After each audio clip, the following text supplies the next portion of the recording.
Ito, ang latest weather update. Alamin ang pinakasariwang ulat panahon ngayon dito sa Information TV Educational Channel. Tuwing pang lumakas itong si Bagyong Julian at isa na itong severe tropical storm category as of 4 AM today. At huling namataan yung location nito sa layong 305 km silangan ng Apari, Cagayan. Ito ay may taglay na lakas ng hangin na malapit sa gitna na umaabot sa 95 km per hour at pagbugso na umaabot sa 115 km per hour. Kasalukuyan itong gumagalaw west-northwestward sa bilis sa 10 km per hour. Makikita natin dito sa ating latest satellite images na yung mga kaulapan ni Bagyong Julian ay nakakaapekto sa malaking bahagi ng Northern Luzon. Nagdudulot rin ito ng kaulapan sa Central Luzon at sa silangang bahagi ng Southern Luzon.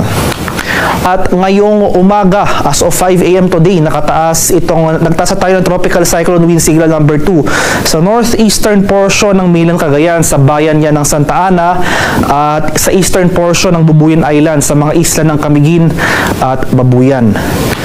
Samantala, signal number 1 ang nakataas sa area ng Batanes, sa nalalabing bahagi ng Cagayan, sa rest of Babuyan Islands, sa bahagi ng Isabela, sa area ng Apayao, dito sa Abra, Kalinga, sa eastern and central portions ng Mountain Province, ang mga bayan yan ng Natunin, Paracelis, Sadanga, Barlig at Bontoc.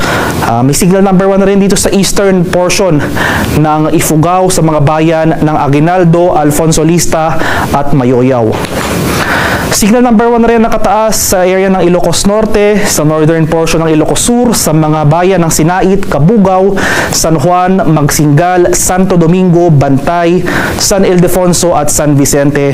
May signal number 1 na rin dito sa northern portion ng Aurora, sa mga bayan ng Dilasag at Kasiguran. Kaya sa mga areas na nabanggit, sa mga areas na may nakataas tayong warning signal or wind signal, especially areas under tropical cyclone wind signal number 2, ay maghanda na tayo ngayon pa lang sa mga banta ng malalakas na hangin na dala ng papalapit na Bagyong Julian. And yung pinakamataas na warning signal na posible nating i-issue para sa bagyong ito ay wind signal number 4.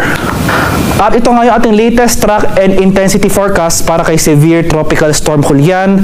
So starting today hanggang Tuesday morning, magpapatuloy yung generally northwestward and then west-northwestward na paggalaw ng nasabing bagyo patungo dito sa area ng Batanes at Babuyan Islands.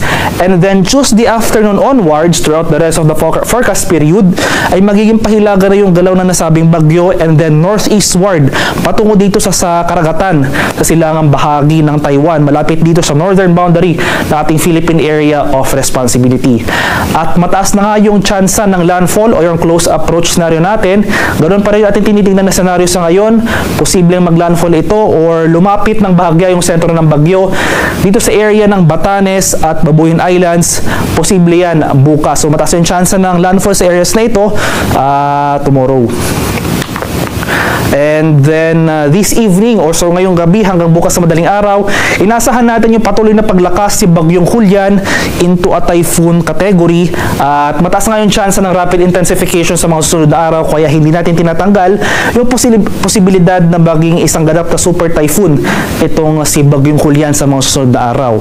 So yung peak intensity ng Julian ay habang malapit ito sa area ng Batanes at Babuyan Islands, kaya hindi lang dito sa extreme northern Luzon kundi malaking bahagi ng northern Luzon, pati na rin dito sa area ng eastern section ng central Luzon. Maghanda tayo sa mga susunod na araw. Ngayon pala maghanda na tayo dahil makikita natin dito sa ating track na itong radius ng nasabing bagyo, mahahagip yan ang malaking bahagi ng northern at central Luzon in the coming days.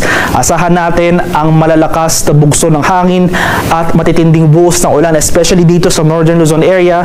Kaya maghanda tayo at umantabay sa mga future tropical cyclone bulletins na i-issue ng Pag-asa.